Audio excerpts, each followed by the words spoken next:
Good morning, ladies and gentlemen. Steve Collins coming to you from Las Vegas, Nevada, the second most powerful, passionate, purposeful coach and speaker in the world. Hope you guys are having a fantastic day today.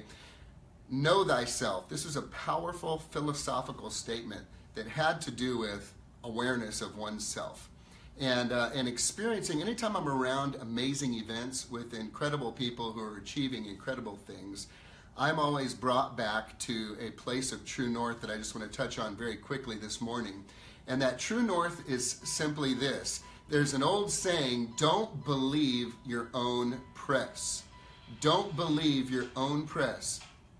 I like that ringtone, Miss Angela. Woo! I got Miss Angela's help today. Don't believe your own press, meaning that what you hear about yourself, there's a lot of talk about haters. There's a lot of talk about, man, when you start to achieve, the haters are going to show up. When you start to achieve certain things and it intimidates other people because it reveals their mediocrity or their limiting belief, there's a lot of conversation around that, but there's not a lot of conversation on the subject of what happens when you get around the praise of men. What happens when you get around the acknowledgement of other people? People who actually are like, oh my God, you're a rock star, you're so amazing. What happens in that arena? We know the idea of the haters, and today I want to talk about the idea of the praisers. Many of you will remember, if you think about Jesus, you might consider Palm Sunday as the very people who were throwing down their palms under the colt that he was riding on as he was coming into the town, that were saying, you know, hallelujah, the King of Kings and the Lord of Lords. The people who were praising him that week was the same crowd a week later that were screaming, crucify him. And I heard a gentleman I respect named Bill Johnson say, because I do not live by the praises of men, I cannot be hindered by their criticisms. So it's a place of neutrality where one recognizes your own strengths and weaknesses, but you also recognize that there is more of a emotional and mental temptation to flirt with the intoxication of others' adulation or acknowledgement of someone achieving at a high level. So here's what I want to share, has always been for the last 23 years my true north when I'm really in my gifting, I'm really in my flow, and it's simply this: know yourself and ask your spouse what's up. Next to the good Lord giving me course correction, I know how I'm doing and I know what's really going on with me because of this gorgeous woman holding my camera today.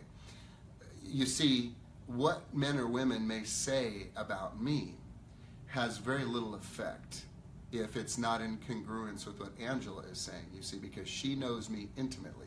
She knows me behind the scenes. She's seen me at my best and she's seen me at my worst.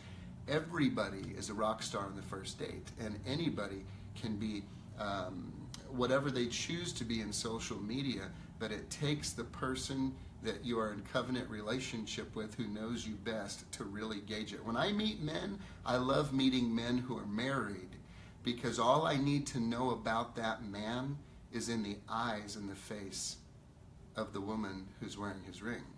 You see, there's a discernment there. I don't care if you're a multimillionaire, I don't care if you're a billionaire, I don't care what you have accomplished. If I can see in your wife's eyes that pain of you neglecting the soul that's been entrusted to your care, you and I don't have much in common. In fact, yesterday we had an opportunity to buy lunch for Dave and Sharon Ramsey, and it was the first thing I noticed when I saw Dave, was I saw the look in Sharon's eyes and the relationship, and I thought, this is a man that represents someone who is achieving at a high level, serving millions of people, changing lives, and he has his relationship in place. And so if you really want to know what's going on in your life, you really want to know how you're really doing, don't listen to the haters or the praisers. Listen to the person that's closest to you, and even listen to your children. I've had Victoria, my daughter, call me out at lunch a couple times, and I've said, I'm so frustrated. I'm able to make a difference in so many people's lives, and they just receive it. And I said, sometimes I feel like I'm talking to a brick wall, and she's like, it's because I see you all the time at home. And I'm like, touche, my precious queen. I got you. So, your children, but especially the one that you're in covenant relationship with, that's where the real test is. That's your first sale. That's your first ministry. That's your first paycheck. That's your first priority. Go ahead and make a mark in this world. Go ahead and do that. And yet, if you really want to live at the highest level, make sure that you are taking care of the one who's taking care of you.